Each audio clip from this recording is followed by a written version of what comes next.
Folks, let's get started. Good morning. Welcome to the Transportation Committee meeting, July 18th, 2025. The meeting is called to order. First, I would like to ask our interpreters to explain how to access interpretation. Please go ahead. Good morning. Announcement from the interpreter. To use the interpretation feature, please scroll to the bottom of the screen of the Zoom screen where the meeting controls are. Click on the interpretation icon, World, and select English as your language. If you are joining through the Zoom mobile app, cell phone, tablet, etc., please press the ellipsis, then Interpretation, and then choose your language. Finally, click on Mute Original Audio to not hear the original Spanish law in the background. Headsets are available for interpretation. If you're in the meeting room, please check out a headset from the receptionist in the lobby. Buenos días, aviso por parte del intérprete. Para hacer uso del servicio de interpretación, favor de desplazarse a la parte inferior de la pantalla de Zoom, donde aparecen los controles. Haga clic en el icono de interpretación, globo terráqueo, y seleccione Spanish, español. Si está utilizando la aplicación móvil de Zoom, celular, tableta, etc., presione los puntos suspensivos, luego interpretación y luego el idioma. Si no desea escuchar el audio original en inglés en el fondo, por favor seleccione Mute Original Audio, silenciar audio original. Contamos con auriculares disponibles para el servicio de interpretación. Si se encuentra en la sala de reunión, favor de pedir auriculares con la recepcionista en el vestíbulo. Gracias. Thank you. Thank you. I would like to take a moment to acknowledge the land we call home. The tribal nations of the San Diego region have historically faced injustices.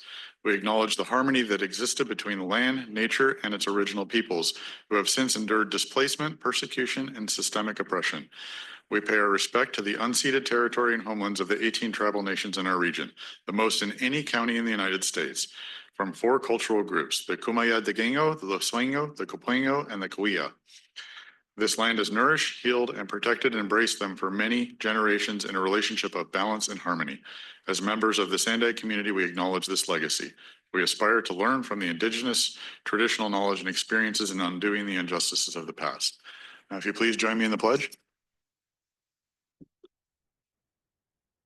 Ready, begin. I pledge allegiance to the flag of the United States of America and to the republic for which it stands, one nation under God, indivisible, with liberty and justice.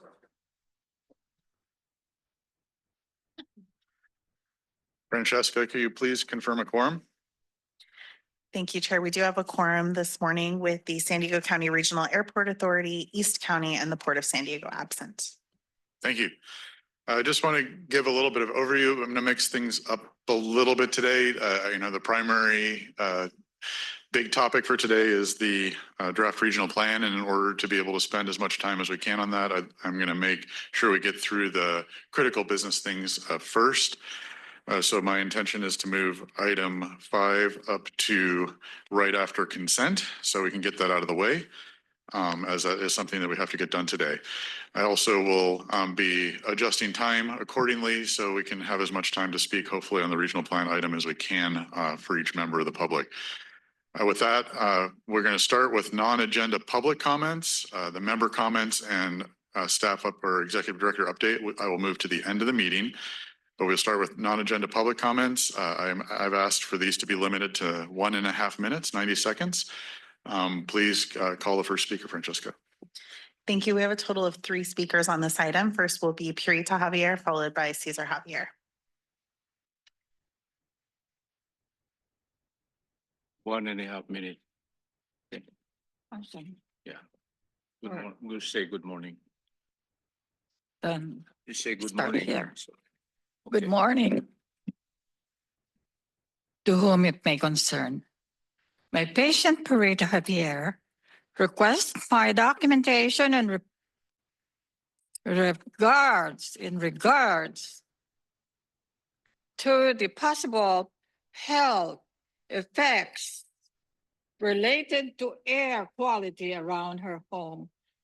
Her neighbors have a kiln, the use of which may have contributed to adverse symptoms, if not to her health physically, then psychologically, scoring or depression via the PHQ-9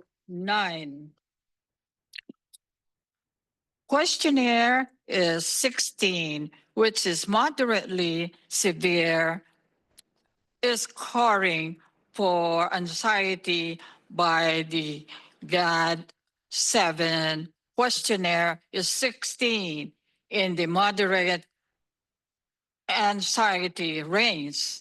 She lives in fear in her own home and avoids being outside. This anxiety has contributed to increased forgetfulness and elevated blood pressure. That's it.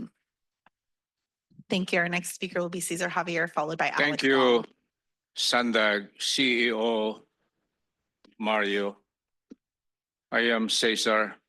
Councilor Rivera knows me, my classmate at the Air Pollution Control District. Mommy Steve, who supported his candidacy for District 9.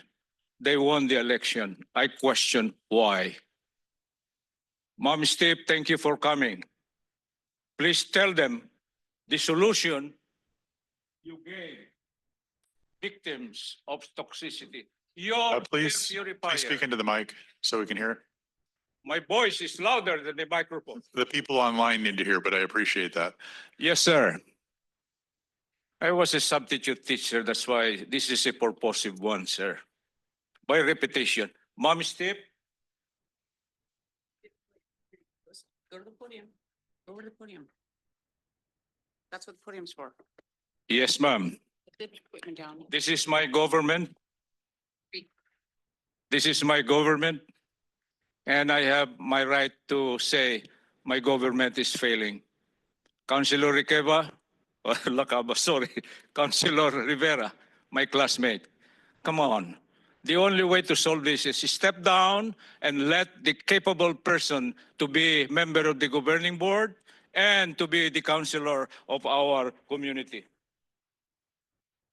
This has been there. Thank you very much. Your time has expired. Our next speaker will be Alex Wong. You can go ahead.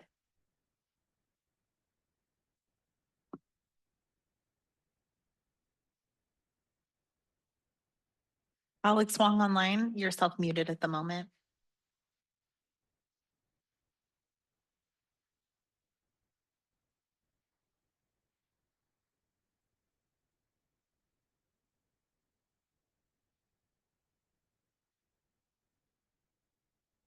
I think Alex may have stepped away. Oh, no. Yes. Can you hear me? Yes, we can now. Thank you. Okay. SANDAG's top priority ought to be planning for 5-minute frequencies on the Mid-Coast and Green Lines each. These are the region's busiest transit lines. It may not be possible now immediately because of budget and personnel shortfalls, but SANDAG in partnership with MTS should think long-term and still plan for 5-minute frequencies. It should continue to aggressively seek new sources of operations revenue. It must also allocate funding for a new trolley yard to store the additional vehicles necessary to run 5-minute frequencies. What SANDAG cannot do is give up on planning for 5-minute frequencies just because MTS is broke now. MTS will not be broke forever, and trolley ridership will continue to skyrocket. That's why the airport trolley proposal, which could permanently cap Mid-Coast and Green Line frequencies to 10 minutes each, is deeply concerning. 10-minute frequencies would be woefully inadequate. Mid-Coast ridership has grown so fast that the only thing stopping MTS from increasing Mid-Coast frequencies to 7.5 minutes this June was uncertain state funding. And that's before University City approved a plan update to add nearly 50,000 new residents and 72,000 new jobs near the Mid-Coast trolley. Yes, we need to speed up transit to the airport. But no, let's not build an airport trolley branch that limits speed and frequency on existing trolley lines. Rather, let's build a people mover and bus rapid transit to the airport. Both of these options will come more frequently than the airport trolley, and neither would limit speed nor frequency on existing trolley lines. Thank you. That concludes the public comments. Thank you. So as I mentioned earlier, we'll go ahead and move on to consent now, and we'll take the member comments at the end of the agenda. For consent, I have asked that we restrict the speaking time to 1 minute. First, I'll check, does any member wish to pull a consent item? Seeing none, please recall the items on the consent are the meeting minutes, the federal performance management targets, and the regional transportation improvement program amendment number 8, and do your best to be speaking to those points. I'd appreciate it. Francesca, can you call the speakers? Thank you, Chair. We have 2 speakers on this item. First will be Cesar Javier and then Steve Link online. Cesar and Purita, we are a combined force, joint force. On the minutes, with deference and respect to our thinkers, this is a record skipping. We had seen our names and we are elated, but we missed something in our names. What was our issue? It was not spelled out, clearly literatured. Recommendation on minutes.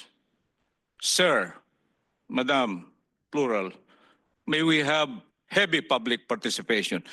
Put incentive, spend $1, not for coffee, not for chocolate, but their intelligent inputs. On number 3, management targets, performance. 3.3, Regional Transportation Improvement Program Amendments number 8. These are process.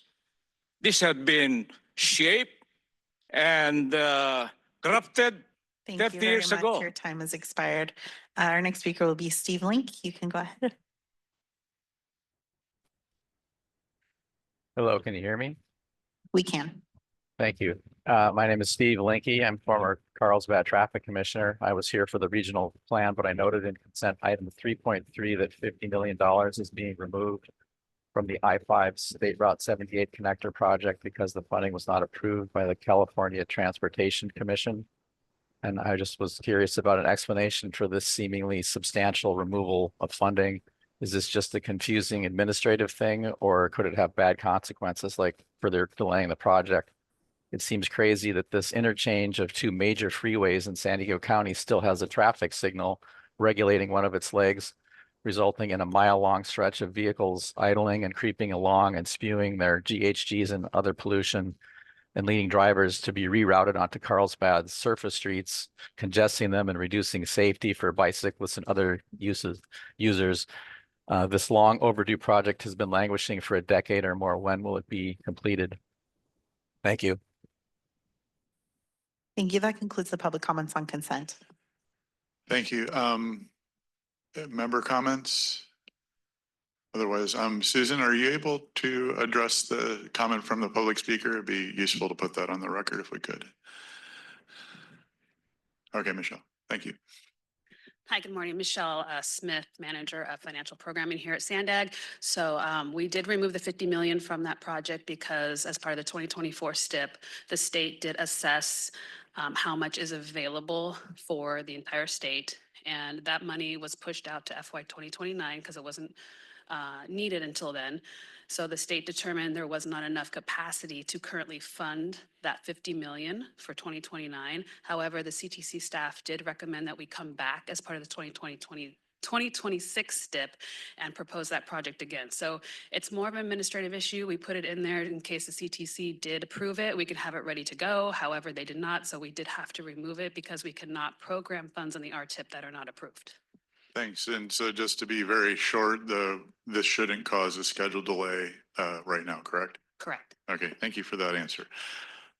With that, if there are no other member comments, I'd entertain a motion to approve consent. So moved, Chair. Moved by Sheila Rivera, second by Montgomery Stepp. Please vote. Where's my puck? Yours is there. I seem to be missing my vote clicker. Well, oh, is that yours?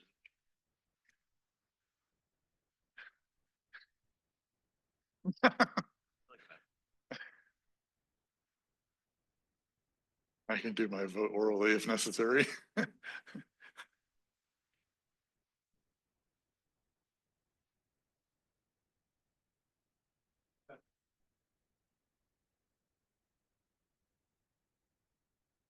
I get to vote today after all, yay. Maybe. It says invalid received. Okay.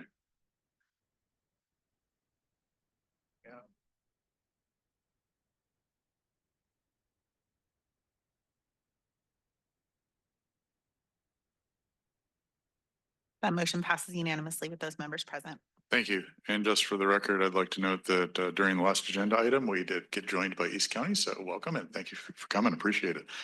As I noted at the start, we're going to jump ahead to item 5, just to make sure we get this done in timely fashion. So let's go ahead and Tyler, I believe you're going to kick this off.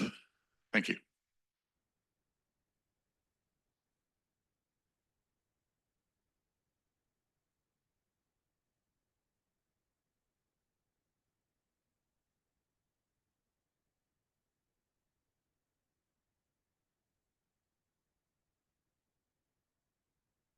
All right, good morning. My name's Tyler Woods. I'm the budget manager here at SANDAG. I have representatives here from NCT.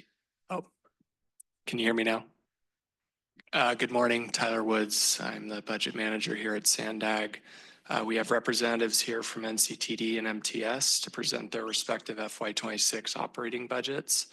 The transition plan required by SB 1703 between SANDAG, MTS, and NCTD requires SANDAG to review transit agencies' budgets, which rely on transit revenue apportionments that were approved by SANDAG's board back in February. Mike Thompson, the MTS Director of Financial Planning and Analysis, will present first, followed by Yoon Park Lynch, NCTD CFO, and Mary Dover, NCTD Chief of Staff. Good morning, Mike Thompson. Before we get to FY26 numbers, I want to quickly go over some highlights from fiscal year 25. I'm going to start with ridership. We had more growth again for the 4th year in a row. We'll have growth, about a 7% growth for fiscal year 25. That'll get us to over $80 million. Next year, we're assuming another 6% increase. And if we achieve that, we'll actually beat FY19's numbers of 86 million passengers for next year. We also had a national firm conduct a customer satisfaction survey last year. They surveyed over 3,700 passengers. Over 80% of those passengers were satisfied with MTS service, and over 85% thought MTS provided value to the community. Those were both significantly higher than the national average, as you can see in the chart on the right. We also had some service improvements for our riders this last fiscal year. We launched the Copper Line back in October. We've also launched an overnight express from San Ysidro to downtown when the trolley cannot run in the middle of the night. That was launched in January. And we also expanded frequency on the trolley in the late nights and on the weekends in January as well. We've also spent a lot of grant money on some transit amenity improvements. This includes new next train arrival signs that'll be going up all over the system. We also had some grant funding for some murals at some of our busier transit stations. 2 pictures are at East Street, but we do have a few other ones that went up in this last year to beautify the area. We also invested in additional lighting across the system to not only beautify the area, but also to provide safety as well. Lastly, on highlights, we did launch a contactless fare payment with NCTD last July. It allows riders to just tap their credit card or debit card and pay fares that way. And in March, we actually expanded that to include Apple Pay as well. And over 1 million people have used that last fiscal year since it was launched last July. Before I get to the operating budget, I will quickly talk about the capital budget. The board was able to approve a $160 million capital budget for fiscal year 26. Most of that goes to state of good repair, which is keeping our existing system reliable and safe. Almost all of our capital funding goes towards state of good repair. And the 5-year need in the latest RTIP is $800 million alone for state of good repair.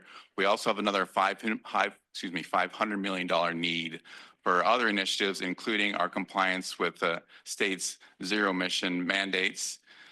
So total on our 5-year forecast on the capital side is $1.4 billion. However, we only see at this time $600 million available funding. So we're only 46% funded. But again, we are able to fund $163 million in the current year. Moving on to the operating budget, MTS is still operating with a significant structural deficit. What that means, our recurring expenses exceed our recurring revenues on an annual basis. We are seeing stagnant revenue streams, mostly on the sales tax side. If you look at our state transit assistance, our Transportation Development Act, and our Transnet funding, those numbers are actually lower in FY26 they were in FY23, and expenses have not gotten lower from 26 to 23. So it's exacerbating our problem right now. Expenses are continuing to grow with inflationary pressures. We see about 5.6% growth projected for next year.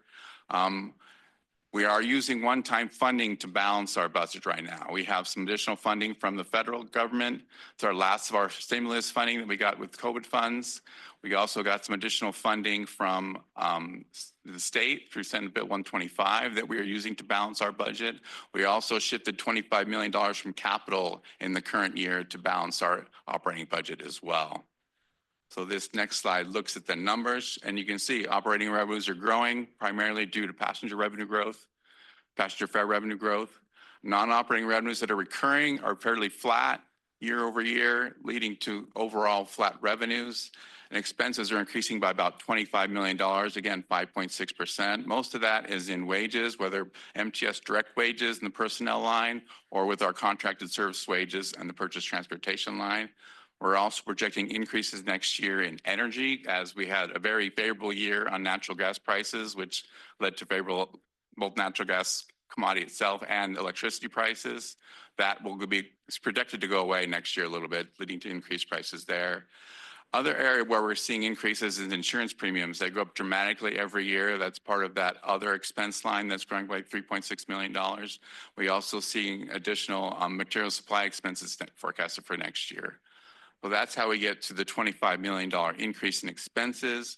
Again, you can see $365 million in recurring revenues, $473 million in recurring expenses. That's our $108 million structural deficit, again, balanced for the moment with one-time funding. We use our FY26 budget to forecast a 5-year forecast. We use revenue assumptions on personnel on the passenger side, and then we get the revenue assumptions from SANDAG as well for the Transnet and TDA. We also do a number of different expense assumptions based on the category of expenses and just let the numbers run out from there. And you can see we're starting with our $108 million structural deficit.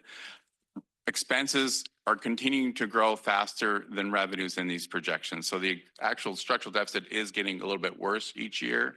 We do have a plan in place to balance that structural deficit with one-time funding through fiscal year 2028.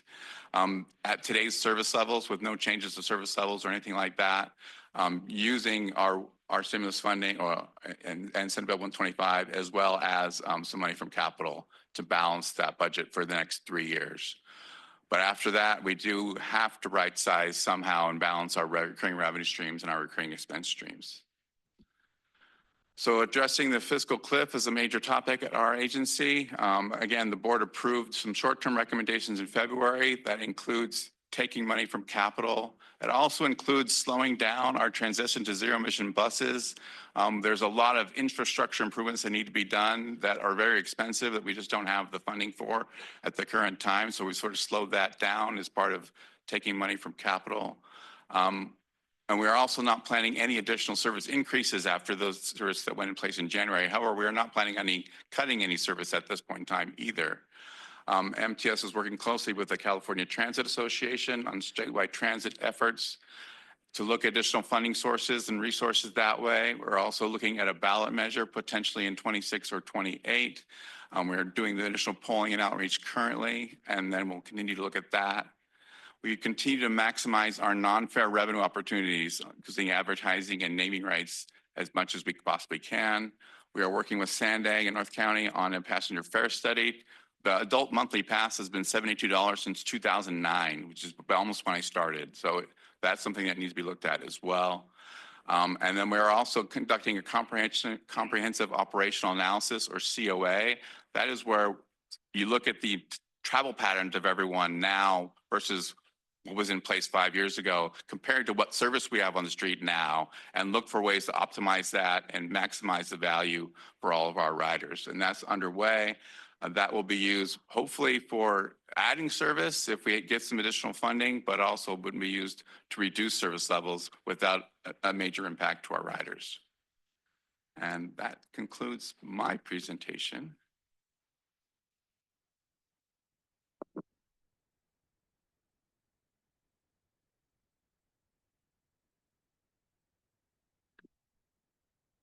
Good morning, Transportation Committee. My name is Mary Dover. I'm the Chief of Staff for North County Transit San Diego Railroad.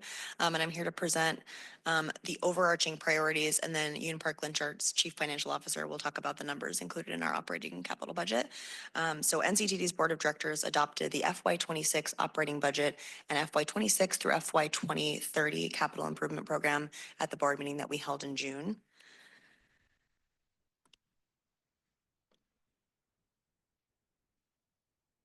There we go. So included in our FY26 budget is 5 guiding priorities that guide how we program operating and capital funds. Top of mind for us is providing a world-class customer experience, making sure that the operating funds that we provide for the service that we're providing makes sense for the community, and that capital improvements that we're making are intended to improve the customer experience and improve the state of good repair of the agency. Safety and security is also one of the top priorities for our board. In FY25, we implemented a lot of safety features through our capital improvement program, and we increased our security contracts at targeted transit centers and on our modes to make sure that our passengers felt and perceived that the system was safe. A big part of the FY26 budget, building on the FY25 budget, is ensuring that we remain a fiscally solvent agency. It's important to our riders, the community, our board, and the employees that we pay close attention to how we're spending our finances and making sure that what we're appropriating in the operating and capital budget makes sense for the community. Tying into that is community and governmental stewardship. We work really closely with our member agencies, our member cities, and the communities we serve. As I mentioned, we're looking at all of our services that we provide, whether that be fixed route bus, rail, microtransit, to ensure that the investments that we're making in our FY26 budget match what's necessary for the community and what are the priorities of the cities that we serve. Also, a huge priority for our board and in the FY26 budget is improving the employee experience. We want NCTD to be a really good place to work. We want to attract top talent and make sure that we're providing the best service on the street and trickling down to the admin experience as well. In the FY26 budget, one of the things that is top of mind for us is we, effective on June 29th, 2025, all of NCTD's bus operations are now in-house. We ended our contract with private contractor MV Transportation, and we now operate all of our services directly. That shifts some of the numbers that you see in the budget. The purchase transportation line item is almost entirely zeroed out, but then you see a significant increase in salaries and wages as associated with the budget. Part of that was tied into improving the customer experience and improving the employee experience. When these employees are NCTDs, they're feeling more welcomed, they're feeling part of the team, and that trickles down to the customer experience as well. In FY24 and FY25, we launched 2 microtransit zones in San Marcos and Vista, and those both are continued in the FY26 budget. We've seen great success in both of those. Initially, they were targeted as pilot programs. Because of the success, we've decided to continue those in the FY26 budget. Those are NCTD is working with our partners to ensure that we can find a sustainable funding source for those. Also, capital improvements in the FY25 and FY26 budget. As I mentioned, we're looking at our transit stations, bus stops, the facilities, our transit facilities, and the facilities that our employees work at to make sure that the customer experience and the employee experience is as best as possible with the resources that we have. And now I'll pass it off to you to go over the specific line items of the operating and capital budget.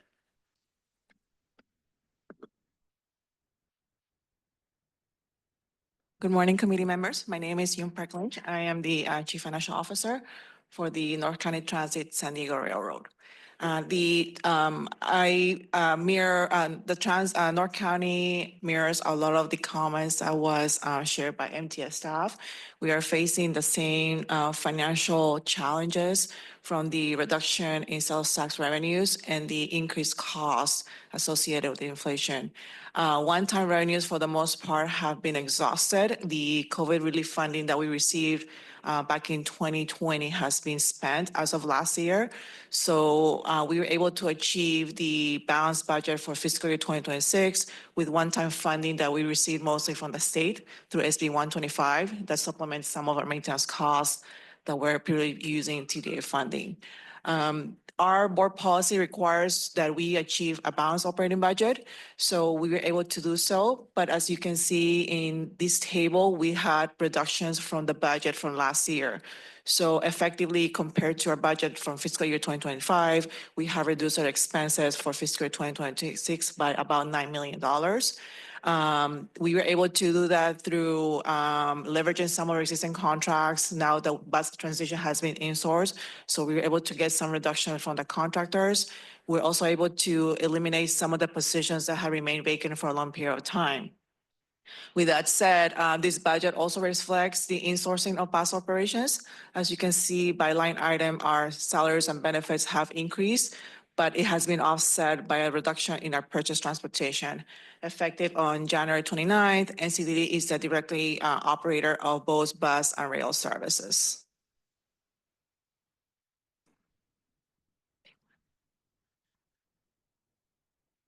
The 5-year plan, similar to MTS, we will be facing challenges beginning in fiscal 2028. And we will have what we call a net deficit. The opportunity to utilize or shift funding is very limited, especially on formula funds from the FTA. FTA funds can only be used to fund either capital or maintenance activities. Those fundings cannot be used to support operations, and operations include wages and salaries for bus operators, fuel costs, insurance, utilities. So the vast majority of the costs for a transit agency are operating costs, and some of them are maintenance costs. So there's not a lot of flexibility to be shifting funding between formula funds for operations. With that said, this table shows that beginning fiscal 2028, we'll have a net deficit for the district. And however, we will still be able to achieve operating budgets balanced for the next 2 years, heavily reliant on one-time funding from the state. The capital improvement program for the next 5 years, this is our constrained capital improvement program. And this is only funding that's available to fund projects for which funds are available. As you can see, in fiscal year 2028, we only have capacity to fund capital projects for $4 million. And in reality, that's not feasible because $4 million does not cover, it barely covers the cost of 2 buses. And we are, through the state, mandated to shift from CNG to hydrogen buses. The cost of each bus is $1.5 million. And for our current fleet of 156 Breeze buses, we have only been able to fund 35 of them. So as you can see, with the lack of funding from formula, Mary and her team, we are constantly pursuing discretionary funding to be able to fund a capital program. But I think this table shows the challenges that transit agencies have from an operating standpoint and how to be able to fund future capital needs. And that's based just on current existing service levels. So as you can see, there's really no funding available to even expand service. So with that said, we are available for questions. Thank you. Thank you for the presentation, everybody. So for this item, we will go ahead and start with public speakers, and we will use 2 minutes per speaker. Francesca, can you call the first public speaker? Thank you, Chair. We have 2 public speakers. First will be Cesar Javier, followed by Blair Beekman.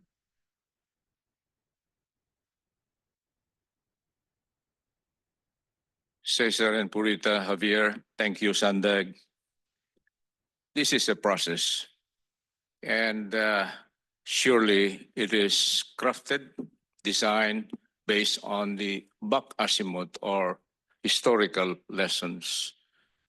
We do not argue with that. Thank you for your intellectual presentation. We could only say in transportation, mobility, circulation, let's have a Let's have a free ride for seniors. Let's have a free ride for students. That's our vision. You know what we mean. And the projected expenses we call budget, Mom Steve, Councilor Rivera, should be designed on those criteria. Why not? Second, value analysis. If this is the projected expenses, let's live within it. Practical, pragmatic, and fair within the ambit of justice.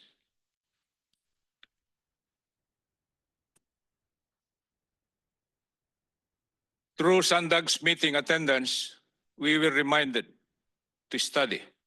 And we are obliged to study, San Diegans, our mothers, fathers of laws, if I may say it. 27 changes. And I believe the ruling here could be changed for a better, improved product we call vector. We have the direction, yes. The argument is we could have some more of this resources to focus on more priority programs. How could you have transportation when the people who are going to use are sick and dead?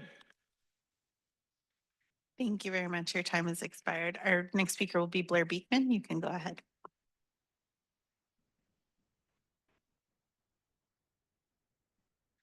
Blair, you're self-muted at the moment.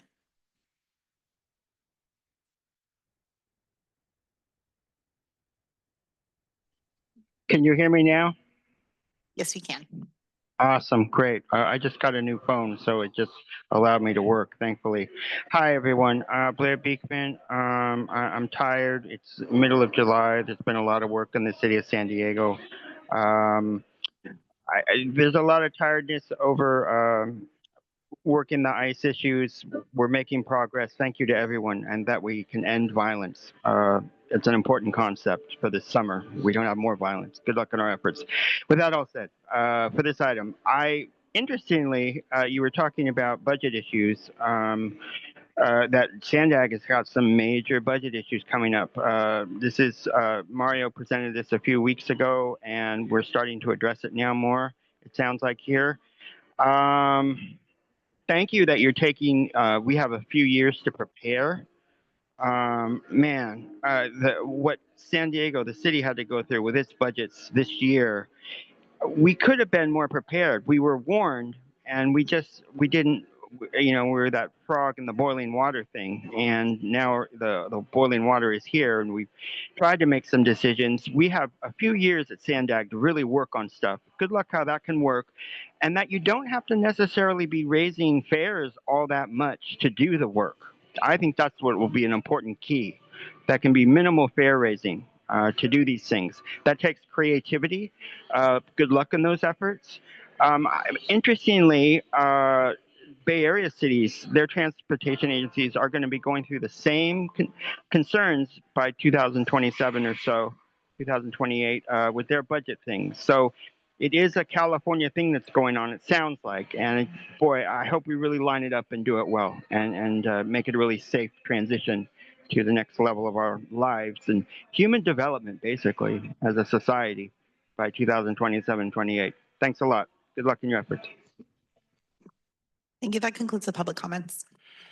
Thank you. Any member comments? Questions? Oh, very good. Seeing none. Thank you for the presentation. We'll go ahead and I'll take a motion to accept a motion to approve staff recommendation if somebody is willing. I move approval. Moved I'll by second. White and a second by Jennifer Mendoza. Please vote.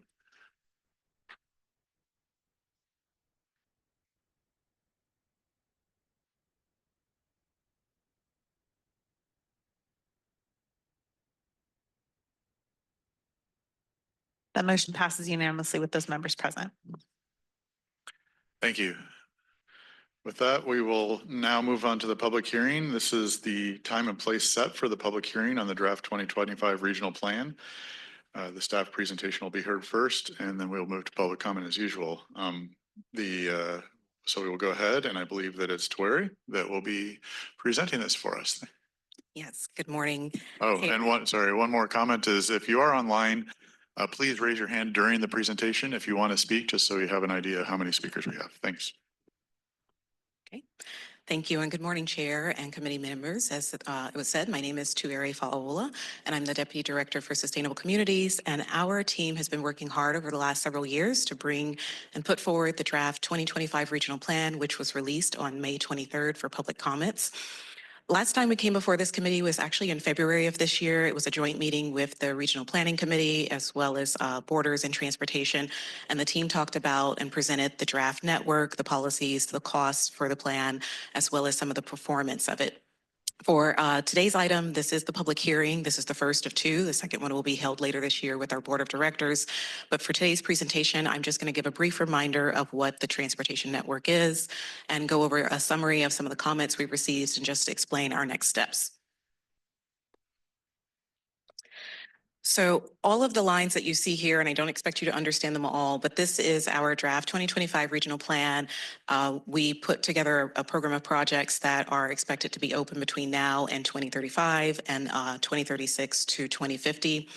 And as you may recall, when we were pulling together and working on developing the draft plan, we went through a very collaborative process and working with our board of directors. We held 7 different workshops. We also did 7 workshops with our policy advisory committees, this committee included, as well as our working group members, one-on-one meetings with many of your staff, all of the 18 cities in the county and our stakeholders, in addition to feedback from the public. So this was a very collaborative process to put together the network that you see here before you. And some of the things that we heard is that people wanted to see projects that could be built sooner. They wanted us to improve and maximize our existing infrastructure. And they also mentioned that they wanted to see a plan that could be more efficient and done faster, as well as less expensive than our currently adopted plan. So the network that you see here before you is 35 new rapid routes, and those are proposed by 2035. We have 6 of those that are currently in the early stages of planning that are underway right now. We also have funding in the plan to improve our existing service on both our buses as well as our rail, which includes expanding the hours of operation as well as having the buses and the trains come more frequently. We hear a lot from our rural communities, and so there is more rural transit service in this plan than we have in any other plan. And neighborhood shuttles were very popular amongst our board members as well as amongst the public. And so there are 36 of those areas provided throughout the plan, including in our rural communities. We've heard a lot of public comments as the plan has been open for draft to add even more. And this plan continues to have a network of managed lanes utilizing our existing facilities that are out there to improve traffic flow. And something that you don't see, we can't put all of the lines, it's already a lot on the map, but this network also includes over 750 miles of active transportation network for both new as well as improving some of the existing ones that are out there. So I won't go over all of the policies and programs. You've heard Antoinette explain these for you in the past, but the one thing I'll mention is that many of these were in our currently adopted regional plan. The only one that is new is our health policy, which really highlights the projects and the programs and policies within the plan that support healthy communities, the environment, as well as helping to clean our air. So we have been doing a lot of outreach since the plan was released on May 23rd, and we've been going around the county to each of our subregions and have presented several learning sessions. There was actually 6 of them that were held in person, 6 of them were held in person throughout the county. I know the slide says 5 here, but 2 of those were in our unincorporated region. Just this week, we also held one virtual meeting that focused on our unincorporated projects. In addition to that, we did dozens of presentations to different stakeholder groups across the region, as well as partnered with our community-based organizations to talk about what was included in the plan and sent out multiple email notifications to your staff, our stakeholders, elected officials about the draft plan's release and the upcoming learning sessions, and several media advisories letting the public know that we were hosting those learning sessions, as well as one for today's meeting as well. So in terms of the comments that we received, the slide here says that there was 421, but I got an update from our staff this morning that we're over 600 comments that we've received today. Most of those have been submitted in our online portal that you can do on sandag.org/2025 regional plan. We also received multiple comments at our online learning sessions and then several via email. So this slide is just a summary of some of the comments that we've been receiving to date. We can't explain to you every single comment that we've gotten, but just some of the key themes that we've heard. And it's been a little bit of mixed feedback. You know, people have a lot of support for things such as improving transit within our region, a lot of support for increasing the frequencies, the number of times the buses come, and the hours of operation. But we've also had some mixed feedback in terms of our managed lanes. People do want to see managed lanes to support easing traffic congestion on the freeways, but they have concerns about their impact on the environment. We've also received support for people wanting to see safer infrastructure when it comes to the people who walk and bike, but there's been some expressed concerns about how we put forward that network and really wanting to make sure, as SANDAG would, work closely with our member agencies and local jurisdictions on that, as not all infrastructure and is should be, you know, not every location should be looked at the same and given the same treatments for each of those facilities. So wanting to make sure we work closely with jurisdictions on the type of infrastructure that's proposed for the active transportation network. We heard a lot of comments from people and really emphasizing the importance of addressing our climate issues and meeting our mandates for reducing greenhouse gas emissions and improving air quality. And there was comments about concerns for housing affordability and the lack thereof within the San Diego region, and then just where housing is proposed throughout the region, particularly around some of our transit stations. And several comments were very project specific, so we can't go into all the details, but people are asking for more information on projects such as our Purple Line, Low Sand Corridor, the Airport Transit Connector, and there was a lot of support and continues to be conversations around how we're going to continue to pay for the Youth Opportunity Pass, which is the free transit for those who are 18 and under, to be continued. So we're going to continue to receive comments and have been receiving more comments throughout this week. Just as terms of our next steps, our staff will review all of the comments that are received, and we'll be working on looking at what proposed changes may need to be made to the plan.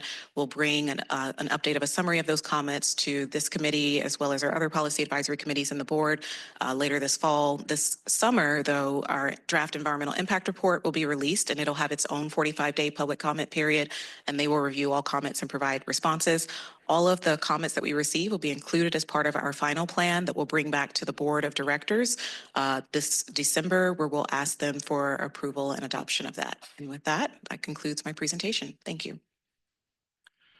Great, thanks for that presentation. Francesca, how many speakers do we have at this point? Chair, we have a total of 10 speakers. Okay, yeah, so we will stick with our 2-minute speaking time. Can you call the first public speaker, Francesca? The first public speaker will be Cesar Javier, followed by Chris Roberts. Cesar and Purita, consistency, ever-presence, omnipresence. This is our government. We miss something on feedback. Health, not just safety. Health. We cannot defeat nature. We can only protect us. Go ye and multiply. What does it mean? Population explosion, density. Have we given some percentage to think about the Eastern Board, land transportation and highways, Councilor Rivera in our city, congested, filthy, urine-smelling city. Madam Smith, Steve, you were the District 4 councilor. What have you done on density issue? We were like sardines. Encanto issue. Community Choice Valley Planning Group. These are lessons. These are inputs which SANDAG must respect. Heavy public participation. Mr. CEO, sir, let's have incentive for public participation. You don't have to go somewhere. We are here. Listen to our non-agenda inputs. I think you missed that, Madam Presenter. What shall I say? Corruption equals monopoly plus discretionary minus accountability. Councilor Rivera, Madam Steve there are not accountable of their wrongdoings. You are immune according to the law. We cannot sue you. But we have what we call another punishment. Thank you very much. Your time has expired. Our next speaker will be Chris Roberts, followed by Casey Gupta. Hello, I'm Chris Roberts. I live in Carmel Valley. I bicycled here to the meeting. I volunteer for San Diego 350. We fight for climate action. And I'm here with a number of youth from Youth v. Oil and Youth for Climate who are also going to speak. We appreciate all the hard work of the SANDAG staff and this committee, and we look forward to working through to the end of the year to fully understand the plan and try to help it improve. We have 4 comments. San Diego 350 has 4 comments. The draft plan cuts greenhouse gas emissions by 19.3%, barely over the state mandate. San Diego 350 supports increasing the emissions reductions of greenhouse gases to 25%.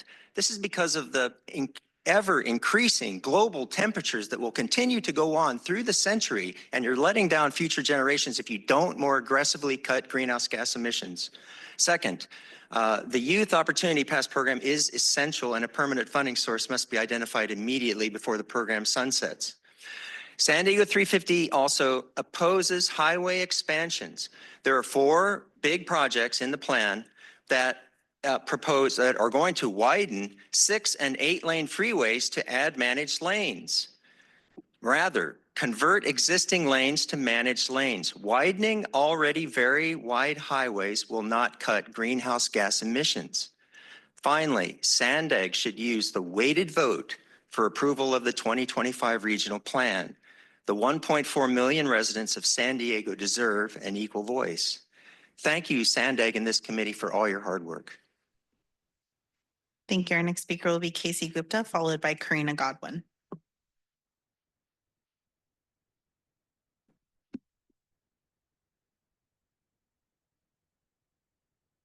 Hi, board. My name is Casey Gupta. I'm a high school student and I ride transit frequently to school, to meetings, and across the county.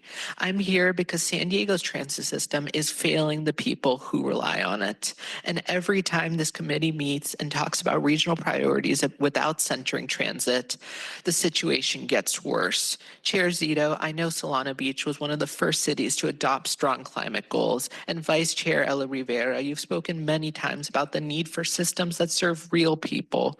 I'm asking you to lead the board in making these values visible in action, not just words. Buses show up every 30 minutes if we're lucky.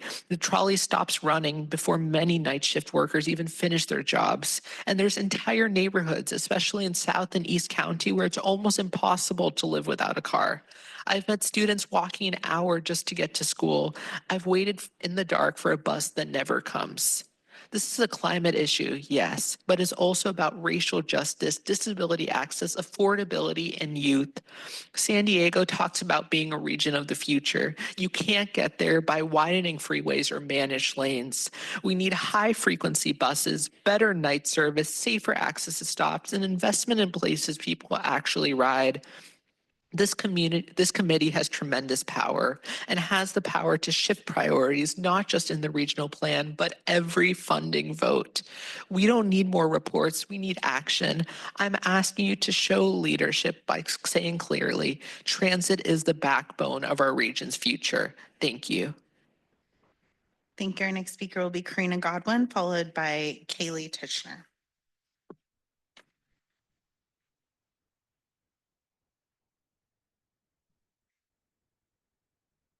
My name is Karina Godwin. I'm with San Diego 350 and Mid-City CAN.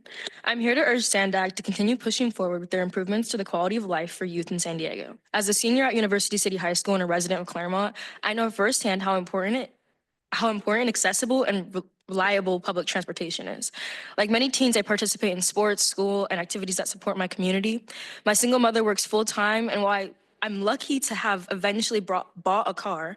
For years, I depended on the bus and the trolley to get everywhere, from work, school, practice, and home. With rising gas prices, driving is a luxury a lot of young people and working class families can't afford to fund. The stress of not knowing how I'll get somewhere shouldn't be a part of a normal day, but it is. I know many other students with the same situation as I face, and that's why I urge SANDAG to guarantee permanent funding for the Youth Opportunity Pass program and free transit for youth. Free transit for youth is not just helpful, it's necessary. It gives students access to school, jobs, and community involvement, and it teaches us to rely on transit instead of increasing pollution. Thank you. Thank you. Our next speaker will be Kaylee Tishner, followed by Elena Gurley.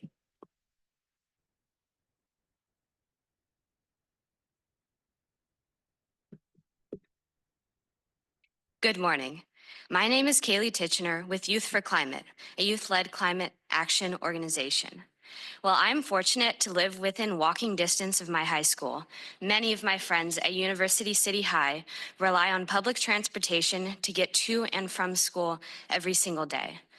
Accessible public transit benefits the students, the schools, and the broader community by reducing congestion and pollution.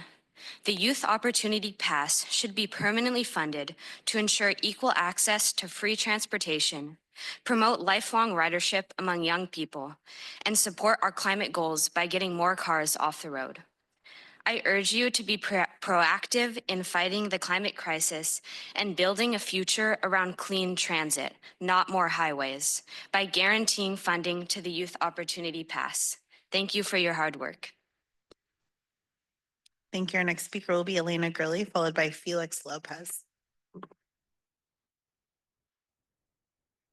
Hello, my name is Elena Grilly. I'm a 17-year-old volunteer with San Diego 350, and I want to first of all thank SANDAG for all the great outreach work they've done with this regional transportation plan. And I think the feedback that they've gotten makes one thing really clear. People want better transit. They want to be able to use transit as a way to get around that's just as affordable or convenient as any other method, because at the end of the day, transit is a lifeline and transit is a climate solution. The proposed expansions to transit and active transportation in the current plan are simply inadequate. They face decades of delays and mostly still rely on as yet uncertain funding. Meanwhile, the plan proposes miles and miles of highway expansions masquerading as managed lanes. Additional lanes purportedly intended to speed up buses and high occupancy vehicles, but lacking any true safeguards to ensure that they won't become yet another highway expansion, inducing demand and polluting our city. All that amounts to not nearly enough being done to reduce greenhouse gas emissions. Climate change is happening right now. We are seeing the effects in devastating climate disasters taking lives across the country, from the wildfires in LA to the floods in Texas. We need rapid emissions reductions, not the bare minimum that SANDAG has committed to. All San Diegans deserve a fast, affordable, and sustainable transportation system with no more delays and no more excuses. Thank you. Our next speaker will be Felix Lopez, followed by Diego Sandoval. Hey, hello, good morning, everybody. My name is Felix Lopez, Community Engagement Coordinator at Logan Heights CDC. Our neighborhood is just located 1 mile this way, going east. I'm here to provide public comment regarding the construction delays that have caused undue hardship on small businesses along commercial corridors such as University Avenue and soon to be Imperial Avenue. This repeated delays significantly reduce pedestrian traffic and disrupt commercial activity throughout these corridors. Too often, the timelines for these delays are extended again and again, such as the case on Imperial and 36th Avenue, which was supposed to be open about 5 months ago, but it's been delayed again for another month. With little to serious consideration for the impact on residents and the small businesses in the area, especially for the disadvantaged communities that get affected like this, especially City Heights and Logan Heights. This degree of impact wouldn't happen to businesses and residents in other areas such as Scripps Ranch, Mira Mesa, La Jolla, or other cities like Encinitas or Oceanside. And it should not happen in our communities either. We need cooperation to get these projects done on time and done at a pace that does not impact small businesses and residents in disadvantaged communities. It is unfair that these projects cause this degree of undue hardship for our often historically disadvantaged communities. I am asking again for cooperation to get these projects done on time, especially the Imperial Avenue Bikeway project, which is expected to start construction in late July, late this month. Thank you for your time. And I also want to thank Councilmember Sean Ilo Rivera and his representative Roberto for being proactive on University Avenue and also being proactive on the impacts that are happening on Imperial Avenue. We will for sure be in touch with those updates, and we will for sure be also proactive to make sure that this phases on the project are completed on time. Thank you. Thank you. Our next speaker will be Diego Sandoval, and then we'll go to Steve Linke on Zoom.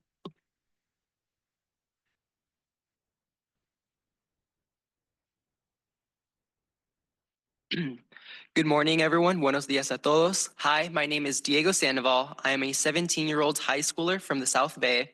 Thank you very much. And I'm a volunteer with Youth v. Oil who used the YOP to get here.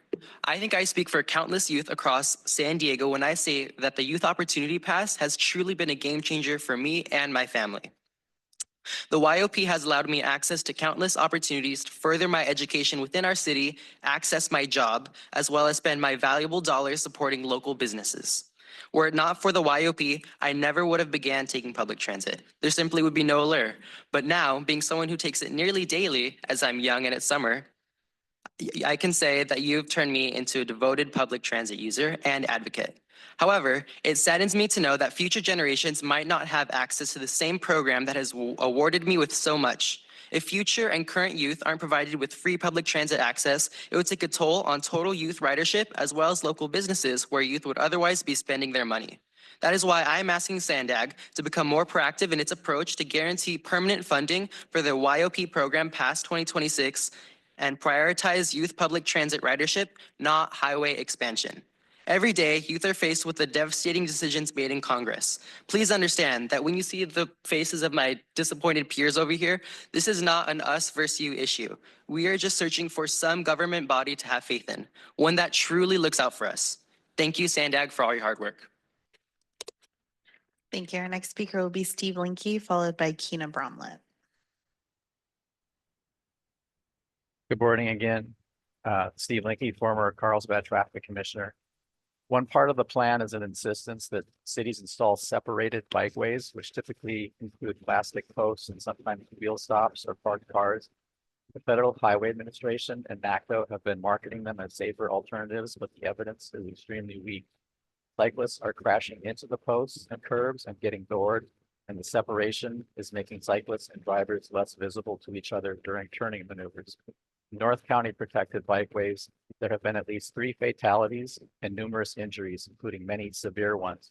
Portions of these bikeways have been removed from some cities, and the city of Carlsbad has avoided installing them due to these safety concerns. I prepared and submitted 2 draft manuscripts. Please review them. One shows how bicycle crashes increased 60% on Coast Highway, separated bikeway in Encinitas. And the other is a detailed critique of the studies that claim crash reductions. These studies have had to exclude all solo bicycle crashes and intersection crashes in order to reach their alleged safety conclusions, among many other statistical and other fatal flaws. I have conferred with other subject matter experts across North America who are in agreement with me, and I'm trying to get the Federal Highway Administration to reassess the studies behind their marketing of the alleged safeties of these so-called protected or separated bikeways. In fact, while I was waiting to speak here, I received a message based on a FOIA request I made for the data from one of these safety studies from the Federal Highway Administration, and they're refusing to provide the data to do an independent analysis. These studies are extremely weak.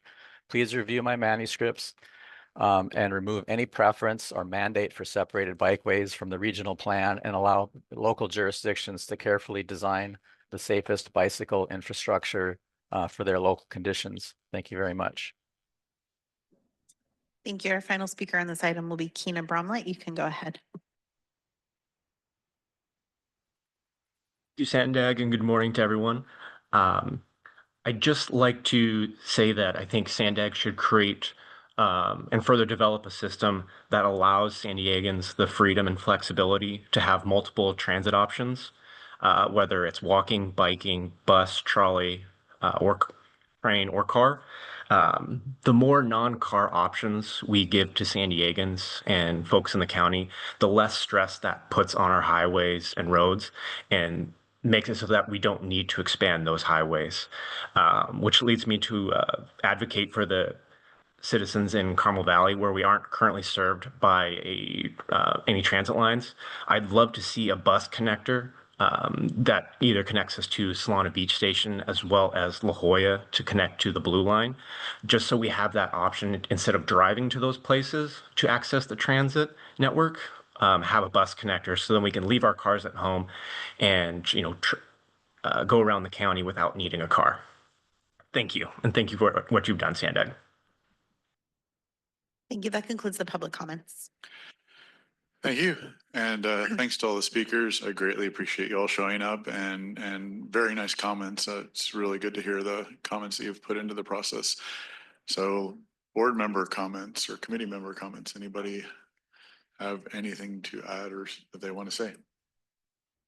I've got a question. Yeah, go ahead, Sean. All right, thank you, Chair. Thank you for the work on this, and thank you to everyone from the public who weighed in, especially the young folks who are here today. Definitely appreciate everything that you had to offer. I'll on that point, hearing the advocacy for the youth opportunity passes that you all are using or have used definitely warms my heart. One of you mentioned becoming a devoted public transit user as a result of the youth opportunity passes, and there was always the vision that the youth opportunity passes would serve a couple of functions. One, reducing costs for families. Two, expanding opportunity for young people. And three, creating a generation and generations of future transit users.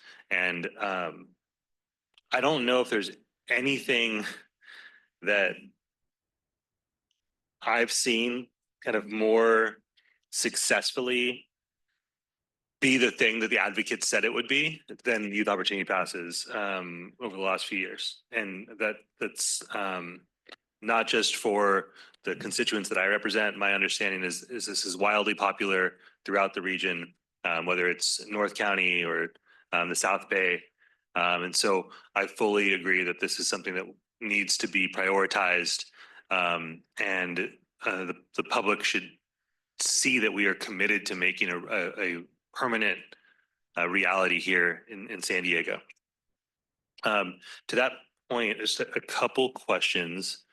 How would you respond to criticism or questions about whether or not what is in the draft is sufficient in terms of providing folks an opportunity to move away from the necessity of owning and operating a vehicle and having transit be a real, reliable and option for them? Okay, I can start off, and if anything, Antoinette, feel free to chime in. So we do hear a lot of support for, and that was one of the things that I made as a comment, that we hear a lot of support for transit. And in this plan, we, do have funding to continue the Youth Opportunity Pass, as well as being able to expand options for transit to be free for users. We're put in 35 rapids throughout the region to really make sure that we're giving people options. We heard a lot from people wanting to see things now. And so 6 of those are being worked on. So really with this plan, we focused a lot on trying to be able to provide more options, having transit go to more places, and really looking at 10-minute frequencies and expanding the hours of operation. So that I think one of the public commenters made a comment about it not coming early or late enough for those who work, your non-traditional, 9-to-5 type of job. So all of that is included in the plan. It's buried deep a little bit in some of our appendices, so it may not be quite as apparent, but we have put in as much as we could. It does take the funding to be able to make those things a reality, but those things are there in addition to not only just the fixed route transit and improving that, really putting in those 36 microtransit shuttles or the neighborhood shuttles that can help to facilitate the first and last mile, getting people to and from transit, or just providing those short trips, which transit might not offer, and the 750, over 750 of our active transportation network being expanded. So we worked really hard to hear what people wanted and to provide those options for people to be able to commute other than driving. Thank you, Jerry. The shuttle piece, I think, is super important, making transit more accessible, especially to families with small children or seniors who that first and last mile might be less accessible to. And I'm glad to hear that there is maybe more committed to transit than there might appear to be on the surface. And I think it's important that we really lean into that. I can't stress this part enough. This is absolutely a cost of living and economic justice issue. Expanding service hours and making transit reliable for someone who's working those late night or early morning shifts, those are the most working class jobs and oftentimes the lowest paying jobs in our region. And requiring those folks to own a car in order to get to work is an incredible, what is essentially a tax on them by our refusal to provide them another means to getting to work. And it's a disproportionate tax, it's unjust tax, and it's unnecessary. We need to lean more into providing folks with the ability to get to and from work and other opportunities at a lower cost way. And there is no better way to do that than with an effective public transportation system. I know that you know that, but I think that our plan needs to recognize that and lean into that in a really aggressive way.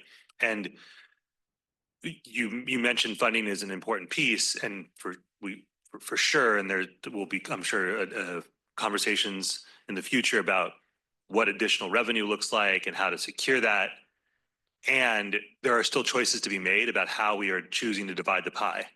And there is a reality that expanding freeways, obviously there's the environmental impacts of that, but we are also taking a big slice of the pie and dedicating it to a form of transportation that is extremely costly, both in terms of dollars and cents for the folks who have to own and operate a car to get to where they want to go, and has all the environmental costs associated with it as well.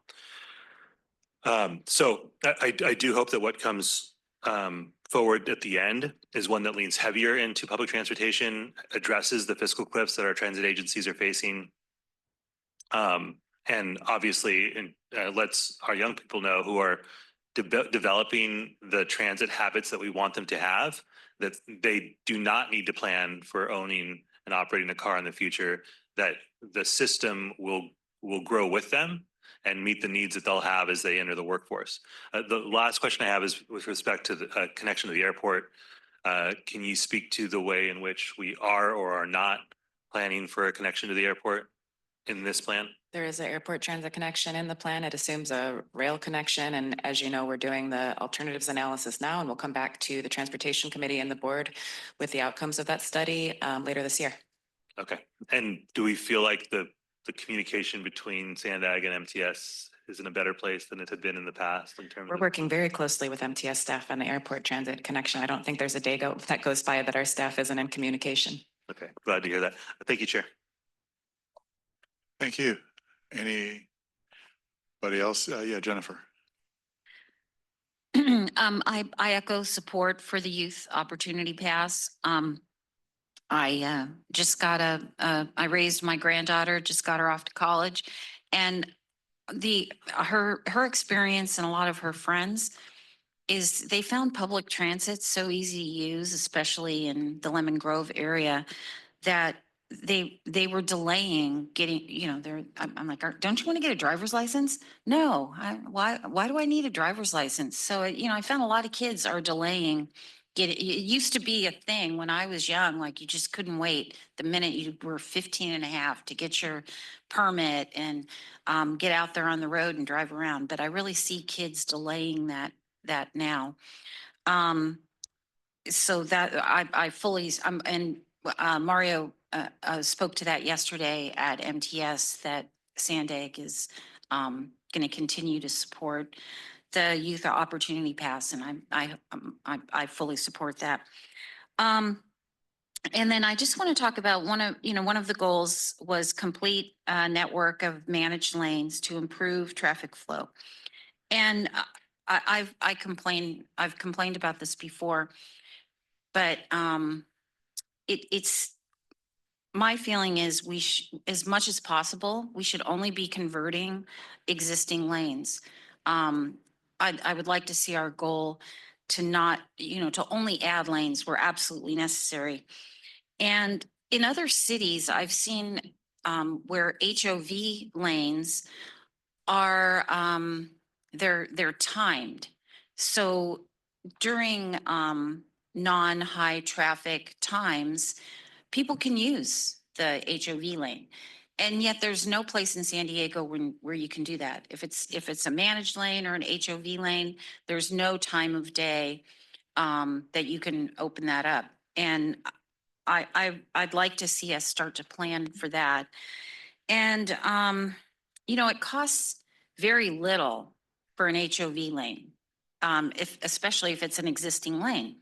You got to put up a few signs and paint the concrete, and that's pretty much or the whatever the roadway, and that's pretty much it. Managed lanes cost money, and you need somebody to manage. You need a whole system to manage those lanes. As part of the plan, I would like to see us see what it would do to just have HOV lanes with maybe a plan for them to be managed lanes in the future. I've done some research on this, and the research kind of says HOV lanes, it doesn't make sense to me, but HOV lanes, it doesn't really encourage more people to not drive their car and to carpool. That actually manage lanes, paying improves traffic flow more, which is very disheartening to me because I would rather that the research pointed in the other direction. Sometimes you do research and it doesn't tell you what you want it to tell you, and it is very discouraging. But maybe San Diego could be different. I'm hopeful. It's with managed lanes. It's if you've got money, you can get in. You can pay. You don't have to. Go to the little bit of trouble it might take to carpool with someone. For instance, I know two MTS board members generally always carpool together, Santee and El Cajon, and they don't do it because there's no manage or HOV lane for them to get into. They're just doing it because it's the right thing to do. And how can we incentivize people to do the right thing? And that's to carpool when possible.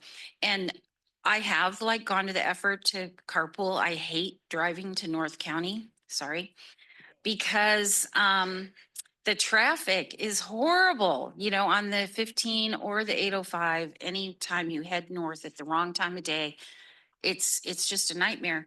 And so then I'll think, all right, who else is going to this meeting that I can get to come with me? And then we can get in the managed lane on the 15. But guess what? It's just as full as the regular road. So we're not doing something right there. Maybe the pricing isn't correct. And we need to study that a little bit more. But anyway, that's my 2 cents on HOV versus managed lanes. And we've talked about this before. So anyway, thank you. Thank you, Jennifer. Eric, did you have a comment? Oh, sorry. Or was Caesar first? No, Eric. So, thank you, Chair. I want to start with thanking the young people that are here again. You are here speaking about your future, my children's future, and the impact that the decisions today will have on your ability to breathe and access the rest of the world in the future. So I appreciate you being here, and I appreciate that you know how serious it is. Thanks for showing up. I was invited to a high school recently to check out community projects. They were investigating whatever was most important to them in their community. And one of the most passionate groups was a group that wanted to help improve the safety of our bus systems because they use it in such frequency. And so they invited me to take a bus trip with them and come back a different day. And so I came back after school, and what I saw was pretty incredible. A stack of of dozens and dozens of students waiting at the small little bus stop, which admittedly didn't have the infrastructure it needed to accommodate even a little percent of what they were doing. When the bus arrived, they were clamoring and pushing to get in because the space inside the bus was going to be so cramped, because it is cramped every single day for them. And that's because they have this opportunity to take it and not have a financial impact on their families. And that's the power of the Youth Opportunity Pass. In fact, there was a lot of students who didn't get on that bus and had to wait for our long lead times for the second bus to come too. So I think we should really consider, as many have already said, to take the threat of losing this thing that we all recognize as vital off the board. Let's just stop holding the gun to it and put it in the plan for the long term, so we don't have to continue to have this conversation, which I think the value has already been shown clearly. The other piece I wanted to bring up is affordable housing. I saw that it was brought up in the public comments. It's certainly a concern in our area. The market rate housing is, especially the new that is being built, is not accessible. I really do appreciate that we're thickening up along our transit-oriented development. I think that's great. When we talk about the people that are using transit, most frequently we're talking about our workers, and their ability to access that housing is a serious issue when we're adding, we're basically going to add these really nice enclaves for people who don't actually, quote, need that direct access to public transit unless we're very deliberate about the housing that we do put in these developments. So I do ask for our future planning to really be considerate about that, about who is going to have access to these spaces where they can walk out their door and step onto the coaster, where they can walk out their door and step into the Sprinter. The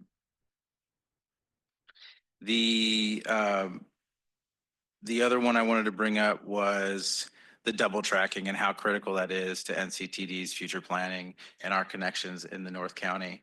We have lots of areas, and it was brought up by some of the youth, that are absolutely dependent on cars. And if we can build out the infrastructure of bus frequency that gets folks from their houses to the Sprinters, and the Sprinter is actually an efficient way to get across the North County, then we were going to have a whole new range of people using those transits, and again, making the impact on the long term. So thank you. Yeah, thanks. You want to say something about Since it's the, come up multiple Yeah, times, I right. just want to reassure everyone, Youth Opportunity Pass is in the plan. So it's not been cut from the plan, it's in the plan. perfect. Duncan, did you want to say something? Yes, Zito Duncan would Awesome. like to say something. Yes, or I should say Mayor Duncan, sorry. No, it's all good. I'm just kidding. Whenever we talk about something here, I always like to have information and facts behind it, because we're here to try to, I know this is a public hearing, but like you said, I mean, the Youth Opportunity Pass is already in the plan. I know Mr. Hilo Rivera said that, it's the most, successful thing ever, but we really haven't talked about any facts or numbers or anything today about it, about cost benefit analysis, how many people use it, is it really more, social justice to have, any youth, regardless of their economic situation, have free transportation, but maybe single mothers who are in bad financial situation don't have free passes. I'm not really surprised that people who ride for free like that they don't have to pay to ride.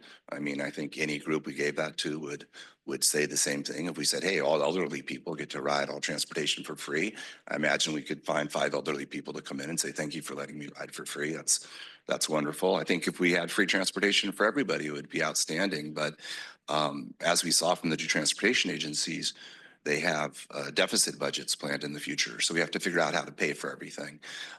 That's just the real world, how it works. We have to pay for things. So, I mean, I'd like to give free things to everyone. I certainly wish we would have spent the $14 billion on the high-speed rail for the middle of the state. That looks like it's not going to ever happen on free transportation in San Diego. That would have been fantastic. And one of those speakers mentioned something which I would appreciate maybe for the future when we have the transportation agencies here talking about an increase in ridership. It's really interesting for me because I look at it when I look at other transportation agents or entities such as airlines. So when they report their, they do capacity, the occupancy based on capacity. So if you say, for instance, MTS's, ridership is up 6%, that sounds pretty solid. But if their capacity was up 20% and their ridership only went up 6%, they're actually going backwards. So for me, it's like, percentage usage versus available seat really shows, where it's going. And I really liked one of the speakers said, more transit where it's needed, or as one of the anecdotal stories was that there was a stop where there was a bunch of people who couldn't get on. That type of actual real information, if we had like a study on that, and then we could vote to spend money in a more effective way, I'd be very interested in discussing and spending our time working on something to help the community actually transit better. That's all my comments. Thank you. Sure, thanks. I'll get back to you in a second. So, yeah, go ahead, Joy. Thank you, Chair Zito. I appreciate the opportunity to comment. Something I haven't heard discussed yet has to do with bikeways. And I want to go on the record of saying I'm a big supporter of bikeways. And from my perspective with my constituents, I see that there's a growing population of people in our community, in our region, who use bikeways, bike corridors on a regular basis. When we're talking about cost-benefit analysis, as brought up by Mayor Duncan, I am curious, Tueri, if we have any data on the cost to SANDAG of supporting and building bikeway corridors based on the number of users, and how that kind of fits in the whole decision-making for where we get a good benefit from the cost of the transportation facility, and maybe drill down if you could shed some light on that, or Antoinette.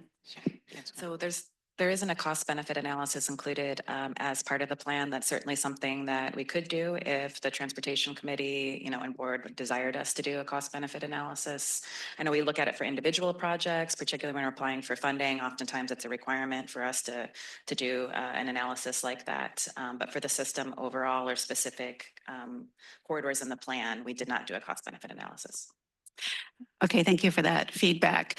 I think that there's a growing population of people who are using bike facilities, and the success of it is corridor wide, so regional wide, which the more infrastructure we can put in that supports that, I think then it would support more users.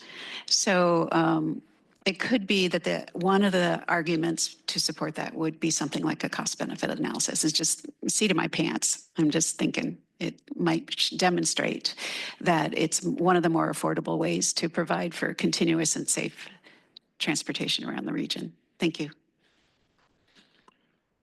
Thanks. Sean, if you want to add some more. Yeah, thank you. There was one other question that I forgot to ask. I believe the previous regional plan spoke to a skilled and trained workforce performing the work that would be done to implement the plan. I didn't see that in the plan. And I might be mistaken in how I remember it, because I thought that was an item of contention in the previous plan. I don't believe that was in the regional plan. There is a community benefits agreement that SANDAG has, but that's completely separate from the regional plan. We don't really get into who will construct projects or how projects will be constructed at the regional plan level. Understood. Exactly. Okay. Understood. It's a super important component, obviously, to make sure that the work is done well, that it's done on time, it's done on budget, all of those things. Mayor Duncan, I look forward to working with you to provide free public transportation access to as many people as possible, seniors, youth, parents, you name it. Didn't see that partnership on the bingo card, but happy to pursue it. We'll just take the blueprint from New York, and you and I can do it together. Looking forward to it. Sounds good. Sounds great to me too, Chair. Can I just respond briefly? If it's quick, yeah, thanks. Real super quick. And also if you want to work, for instance, on how we could get credit back for our solar that people were putting in. And so we can in the future get credit, for everybody to have solar and a lot of the other environmental programs that have started where the benefits have been taken away from the citizens of California. I'd love to work with you on those as well, because I think they had real results for the environment, but they ran into the same problem, which is, financial issues. Yeah. Danielle. Yeah, my only comment is that in looking at the public comments, I can't speak for which communities said what, but certainly in updating the plan and taking the comments into account, I think it's important to note the differences between feedback from the unincorporated rural areas compared to the urban areas. I don't think one is more important than the other, even though I do come from unincorporated, but I do think that it's important to recognize, and I think there's a huge sentiment within the unincorporated areas that maybe they get left out, especially when it comes to public transit. But I think a lot of the feedback we heard today is about affordability and housing. And there's a direct correlation with a lot of the youth population, kids graduating college or trade school and moving out to the unincorporated areas because that's where it's affordable. And so I think when we look at equity and affordability, it's not just sort of the urban areas where there is that nuance, but also looking at the suburban and rural areas where people are maybe living with grandma or their parents while they're working an internship at the age of 25 with a master's degree. I mean, that's what we're facing in San Diego. So thank you. Thanks for the comments. Others? Seeing nobody else jump. Oh, Mayor Duncan, one more. Three times. I That's the promise, charm. and it's 10 seconds. I would like in the future when we talk about, or maybe at the board level, I know maybe it's the majority of the feedback you get you're sharing, but I would like to know the communities where in the cities leaders where managed lanes are proposed, if that's something that they're supporting or not. Yes, in the previous workshops, when we released the draft plan, we went over in detail the managed lane network. But as we get letters in from member agencies, and we'll be sure to share the specific feedback. I'm going to come back in September with an overview of everything that we heard and then have a discussion with you and the board on what we can and can't do between now and December. Yeah, thanks. So I'll make a couple of comments and a question. I'll start with a little bit of an anecdotal story simply because one of the public speakers' comments sort of triggered it with me, which is I had two of my daughters had the privilege, I will specifically say privilege, of being able to attend King and Crest High School, which was a great school. But it's also a school that had no busing, and it's also a school that when they went to had no public transit within 2 miles of that school. And this was at a time when we had 3 kids in 3 different schools that all started at roughly the same time. And so I had to participate in student carpools to be able to get kids to school. And in order to do that, I had to adjust my work schedule. Fortunately, I had the privilege of a job that could afford me the ability to do that. And I could adjust my work schedule to participate in that. So lead in story to, with respect to the regional transportation plan, has there been analysis done of how schools are serviced with public transit in the areas that those schools are covering? No, we haven't done an analysis on how schools have been serviced. It is a comment that we heard quite a lot about. And I don't know, Brian, if you have anything to add to that, but certainly maybe that's something we can look into more. Yeah, I just think that's something we need to consider going forward because once again, for my kids, there was no option. Unfortunately, also King and Crest is a street that is on Del Mar Heights Road, which is a pretty terrifying road to bike on. So that wasn't even seemingly a very great option for us as well. So thanks for that. But, it might be good to have some analysis done of that just to understand what schools might be deprived of being able to have public transit access to the kids that they're actually servicing. Sorry, if I could add one thing, I am forgetting. We did, as part of the plan, we did get comments. And so there is a performance metric in the regional plan that does look at access. And so we can provide that information maybe in a follow-up. But we did do access, I believe it was to middle schools, high schools and above. So not Yeah. middle school, but we did look at access to transit for middle school and for biking. Okay, yeah, I'd be interested in what that looked like. And then, yeah, I just want to make some other comments along the lines of one of the public speakers. I did, I did review and see that in Appendix K, there was some specific language in there about bicycle infrastructure and to some degree sort of implying policy or guidelines around the bicycle infrastructure. And I want to start out by saying that my belief and my experience has been, as someone who currently commutes about 4,000 miles a year on a bicycle, is that the facilities that SANDAG has been involved with have been done quite well. I mean, the ride that I take here involves the Rose Canyon Bikeway, which then goes into the Santa Fe lane, protected bike lane, and those are really nice facilities. And most of what I've seen this organization involved with has been done pretty well. But I can't say that with respect to all of the individual cities' efforts as well. And, the one example I would throw out is there's this really weird set of short bollards right on Gilman Drive, right under the I-5 interchange that don't lead into anything else, don't connect to anything else. They're just bollards right there. And all they're going to do is potentially knock me off my bike. So, having said that, there's this language in Appendix K talking about following the National Association of City of Transportation Officials and the table in there. And reading that information seems to say that any designed protected bike lane is useful for any rider in any circumstance. And I just think that if that's going to stay in there, we need to add some additional context or additional information. Some of the things that I think are worth pointing out, just to put in the record, are, vehicle bike crashes, which is what mostly gets analyzed, are not the only important statistic. We need to really be evaluating all bicycle crashes, particularly, resulting, as I've looked into it, there's a San Francisco Trauma Center study, which demonstrates that over half of all cyclist injuries lack an associated police report, and solo bike crashes are more likely to result in hospital admissions, oddly enough, than ones involving vehicles. It's just, so we need to be paying attention to that. There's also, again, with respect to design, I'd like to call out that the San Diego Bicycle Coalition, County Bicycle Coalition, has put together a paper that talks about things that should be considered when doing separated bike lane design. And it's not actually dictating what it is, but having a reference to that, or just saying we need to consider these types of things when we're doing bike lane designs in order to make sure if we're doing separated bike lanes that they're being built safely. Another bit of information is a 2023 IIHA study noted that street level protected bike lanes have similar crash rates and accidents to conventional painted bike lanes. Benefits of separated bike lanes in that study were only realized by grade separated or elevated cycle tracks. And so doing that type of, making sure that all of our jurisdictions understand this and incorporate it, and we don't just blindly advocate for saying a protected bike lane of any design is good in any situation. If we're going to keep that information in Appendix K is pretty important.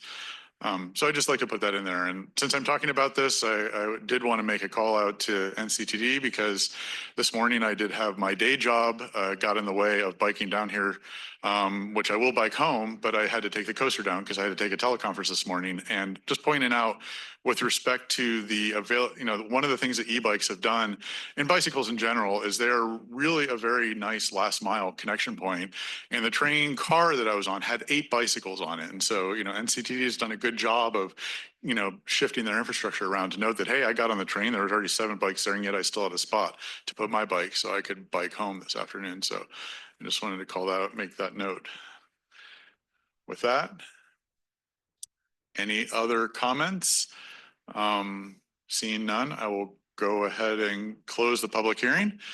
We have heard the item, and what is the next step, just so people know from here, what's going to happen next? All right, so next step, I think Tori mentioned that we have to do an environmental impact report for the regional plan. We will be releasing that in September. It'll be out for a 45-day public comment period as well.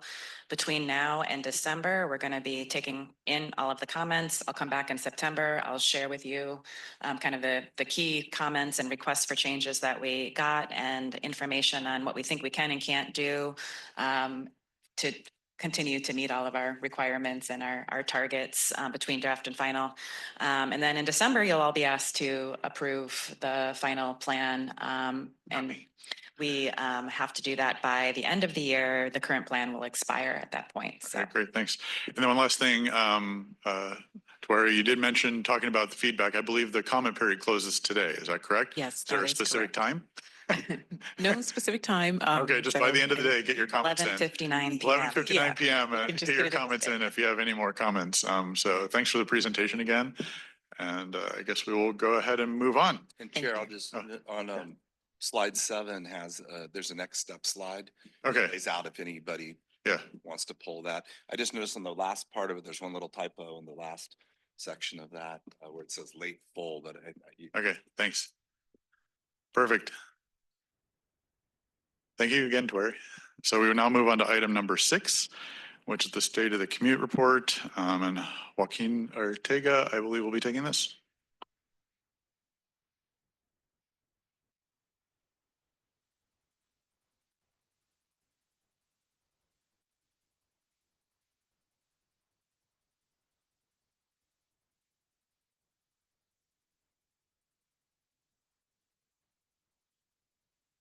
And I did have a question for the board chair. I prepared this presentation thinking we'd be a little bit pressed for time, but I can do the full presentation if the whole brevity thing isn't.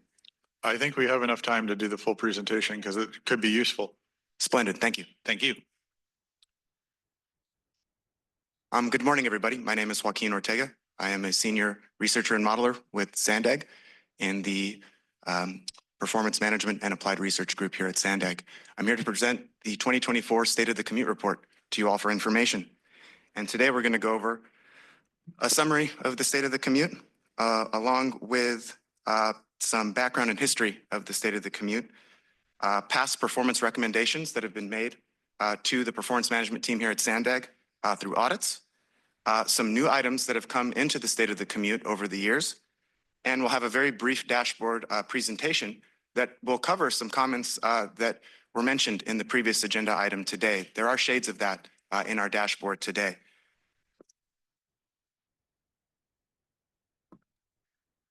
As we move forward, the state of the commute is actually a prescribed product from the Transnet Ordinance. And this is the 17th state of the commute that we've had here at SANDAG. And one important thing to note is that this is the 3rd state of the commute that we've made available through an online dashboard. So it's a little bit more interactive. We're able to provide a tad more information than in the past, which were through SANDAG InfoBits or a printed report. So for the strength of maybe a static piece of report that you can take with you, we only really kind of get one shot at that. And the dashboard allows us to be a little bit more flexible and responsive to needs.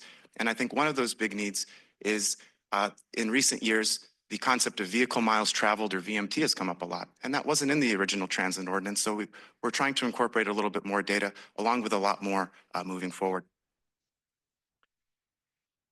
We'd also like to thank our colleagues at MTS, NCTD, Caltrans District 11, all of our jurisdictions, and the county, along with all of our stakeholders.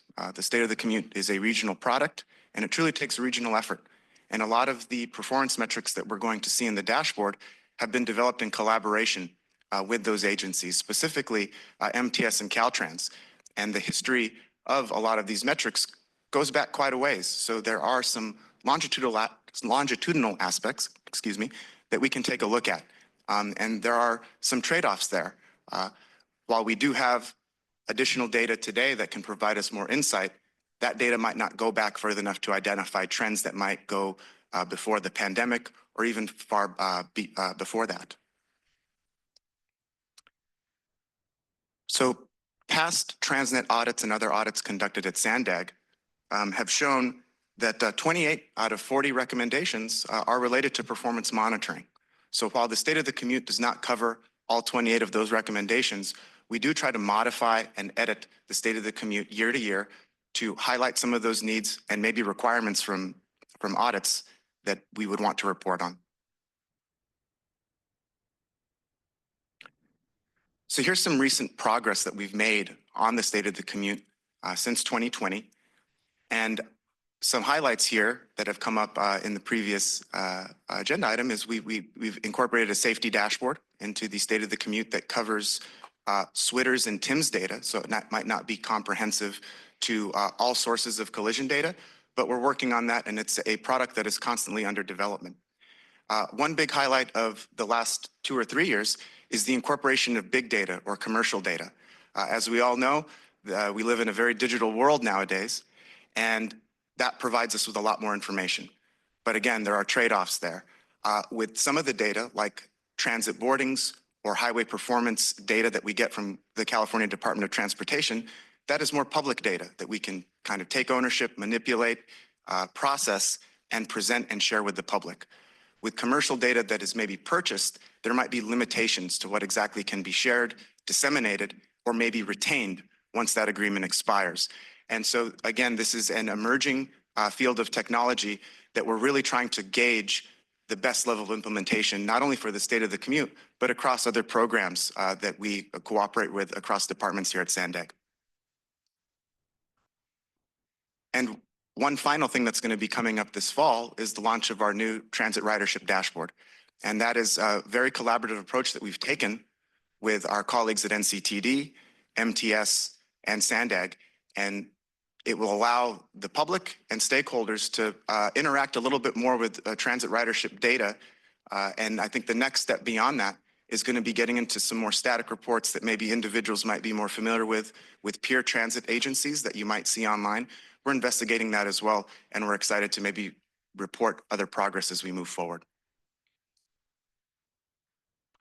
So that concludes the very brief slide presentation, but I'm going to bring the dashboard up onto the screens very briefly for a demonstration.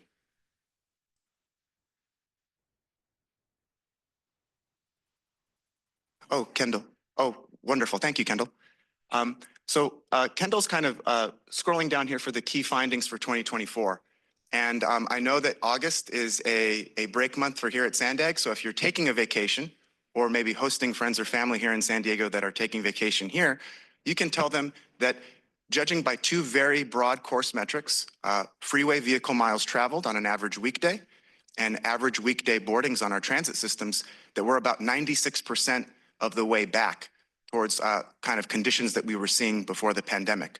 Now that means some corridors might be a little bit worse than before the pandemic, while some corridors might be seeing a little bit more of less congestion or activity.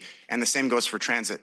Some routes, especially with the opening of the Mid-Coast route and other services that NCTD and MTS have operated since the kind of the comeback from the pandemic, we're going to be able to go into that too in the dashboard. And so Kendall, if you can scroll down a little bit more for the key findings. We do have a very high-level view of traffic collisions that goes into a little bit more detail further down. And there's the graph of transit ridership. And Kendall, if you can scroll down a little bit further. A little bit into the regional economic landscape.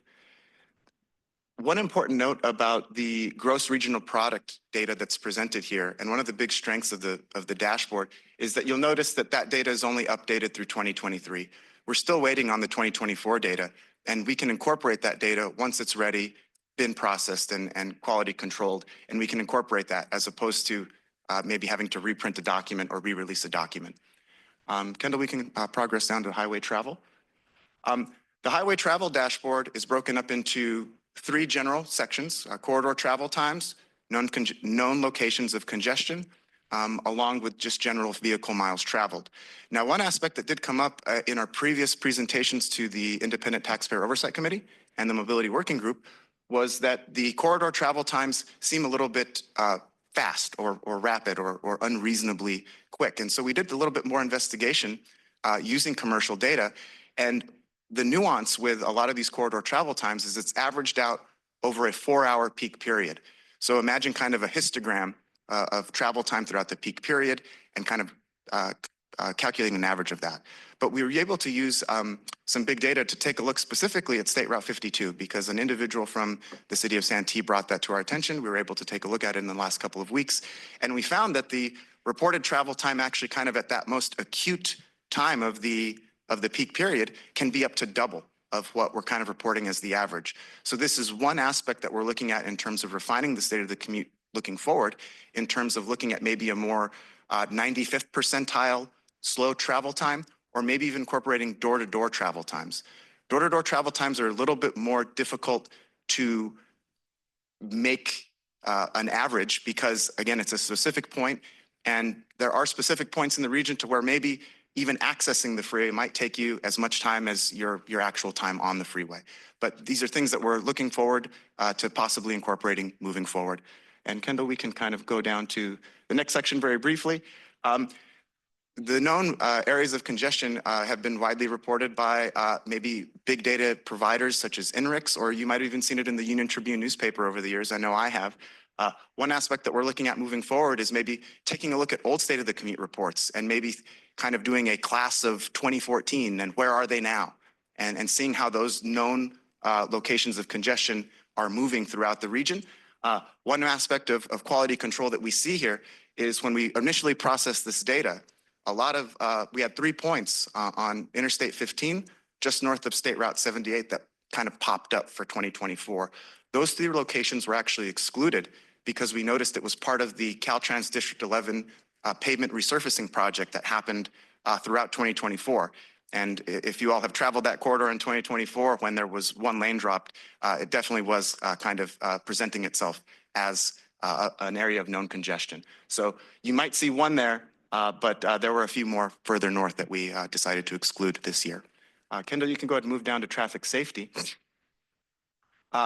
And one aspect of traffic safety in the statistics that are reporting here is there's also a lag, and that's due to investigations and other administrative procedures that CHP or other lead agencies in law enforcement might be conducting. So if you are taking a look at these traffic safety statistics, please remember that the 2024 numbers should be considered provisional.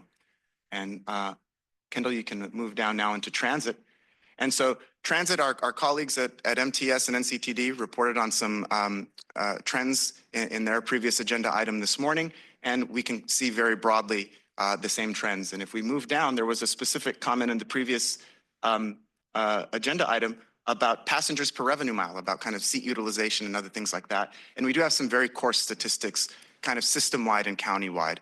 And again, that wouldn't go straight to maybe a specific route or a specific time of day or area of the region, but we do have some longitudinal data there.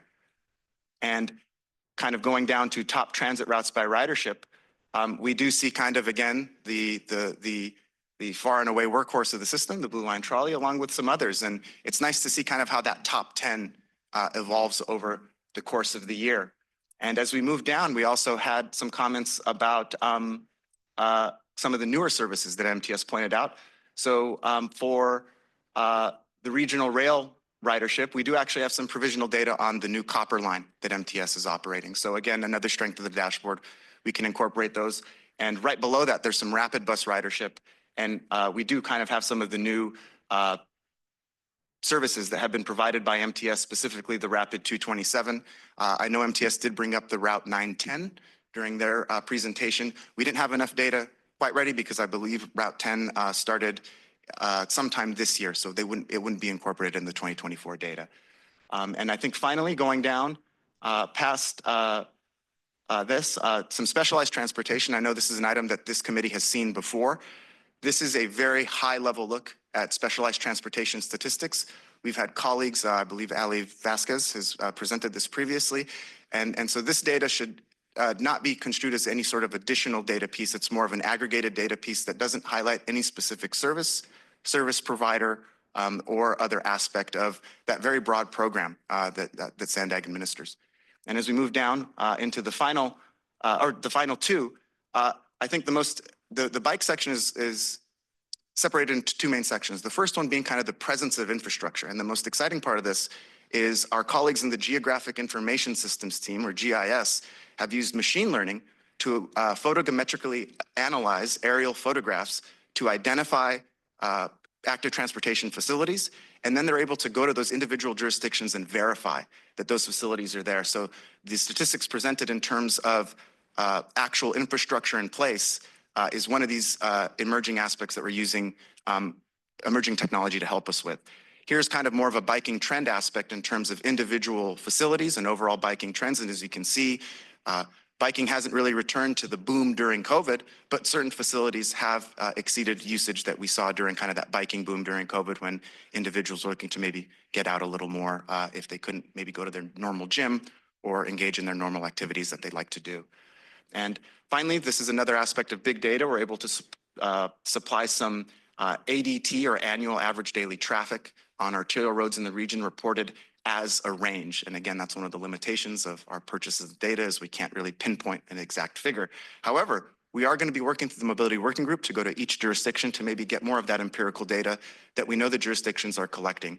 And I think one of the more challenging aspects of that is really trying to get all of those different stovepipes over so we can consolidate it and make an easy to understand data product available to our stakeholders and the public. And as we go, I think the final would be infrastructure conditions. So this is more Caltrans reflective data of what's called the National Highway System. And the National Highway System is a FHWA defined system, and it's a bit of a misnomer because it doesn't include a lot of highways. And so there are some pavement condition index aspects there, along with some bridge conditions underneath that. And this is another resource of data that we're looking to expand moving forward, especially knowing that a lot of our jurisdictions do have programs in place to electronically or otherwise very easily measure pavement conditions using advanced equipment. And so it's just a matter of really trying to get our hands on that data and make sure that it's easily understandable and accessible to the public. And that's about it for the State of the Commute dashboard. And I would be open to any questions after public comment. Thank you. Awesome. Thanks. Francesca, do we have any commenters on this item? Thank you, Chair. We have one commenter, Cesar Javier.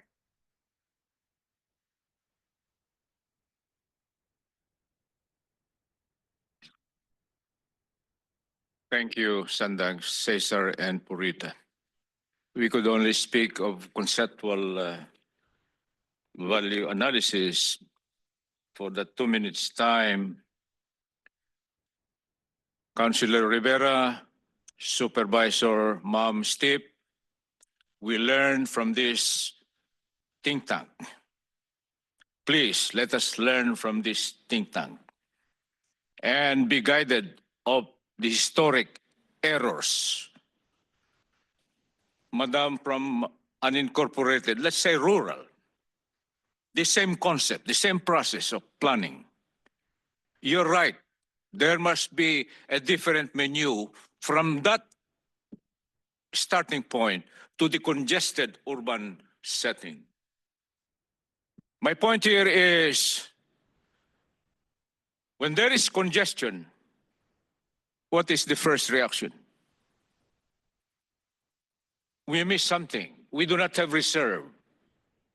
If the design is 3 fleets, when there is congestion, like students cramming for a ride, there must be an outright reserve, like a response fleet. By air, by water, by land, under, over. Councilor Rivera, think of that. We cannot prevent population explosion. Therefore, our eyes now should be somewhere in the open. SANDAG has the authority for eminent domain. Fairness, just cost of laying the congestion, or we call mobility circulation. Value analysis, leadership. 2, the tools, not from made in China, but from USA. And 3rd, we must be really specialized. Education training. The Olympic Thank you. concept Your of time has winning. expired. That concludes the public comments. Thank you. Any member comments, questions? Yes, Danielle. Just a couple of, one question, one comment. Curious if you have thought about incorporating any data on the split between light duty versus medium and heavy duty vehicle traffic into the dashboard, or if you have access to that sort of data. I would say that the regularly available kind of public data that we get from the freeway system that Caltrans maintains along with UC Berkeley, it's called the PEMS system, PEMS for Performance Management System.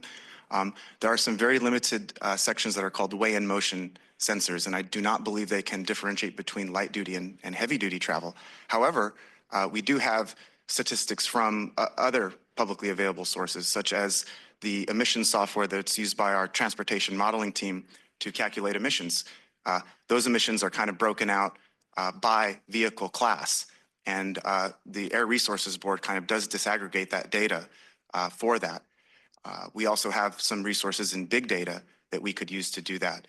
But yes, I would say very generally speaking, from my experience, I was formerly in the modeling team in the first 16 years I was here at SANDAG. Very generally speaking, light duty auto travel on a typical weekday is between 94 and 96% of all vehicle miles traveled during a day. And that's not to say that, you know, that extra 6 to 4% isn't impactful, because we do know kind of the impacts of heavy duty and heavy duty trucks on our communities. So we're trying to kind of keep in tune with that. And I think this is an area where big data can maybe give us some insights or touch points to provide more insight to our stakeholders and boards and committees. Thank you. Anybody else? Questions? I guess more of a geeky math type question. Is there, with respect to the data that you're presenting, was there some conscious choice point, whether averages versus medians make more sense and are more useful, you know, when you're talking about traffic loads and typical use of the roads? I would say very broadly speaking, that's more of a condition of the data that we may have had available to us several years back. And that was maybe the most disaggregated it could get. But as data collection and telemetry has evolved, we might want to make the state of the commute evolve a little bit more with that. So that's why we might look into things like 95th percentile. I would be reticent to maybe include something like a peak hour, because the peak hour is different for different times of day, depending on the system or even maybe even the direction of travel. So that might kind of be hard to communicate, but maybe to say kind of, hey, the 95th percentile worst travel time, this is what we're looking at to kind of maybe gauge that. Yeah, and so what you're saying is we don't have enough of the background information to be able to calculate a median right now because of the historical data and the data sources? We could go back and take a look and certainly report back and maybe provide an update. Yeah, I'm not asking for it. I'm just asking if it was a conscious decision whether or not to use average versus medians. I think it was a conscious decision to use average at the time, and it's carried forward. It's something we'll evaluate. Particularly with averages, you were talking about 95th, but actually in both directions having like a 3 sigma type of, you know, what are the numbers on 3 standard deviations, both low and high would be useful, particularly since we're using averages, because it gives you an idea of how, because if you have 3 people that take 1 minute and 1 person that takes 2 hours, your average is way off, right? So it's just good to be able to understand that when we're looking at this data, but it's really nice having access to the data. So appreciate that and appreciate you showing us the portal. Seeing nobody else up on the board, that's the last agenda item on the meeting. And the next Transportation Committee meeting is scheduled for Friday, September 5th, 2025 at 1 p.m. Note the 1 p.m. time again. I will also just give a heads up, since we were just talking about corridor travel time. If anybody's going to North County, it is opening day at the races today. So expect really long corridor travel times up there today, or better yet, take the coaster if you're going up there. But and everybody have, we are dark in August. Everybody have a great break of a month, and I'll see you back in September. We're adjourned.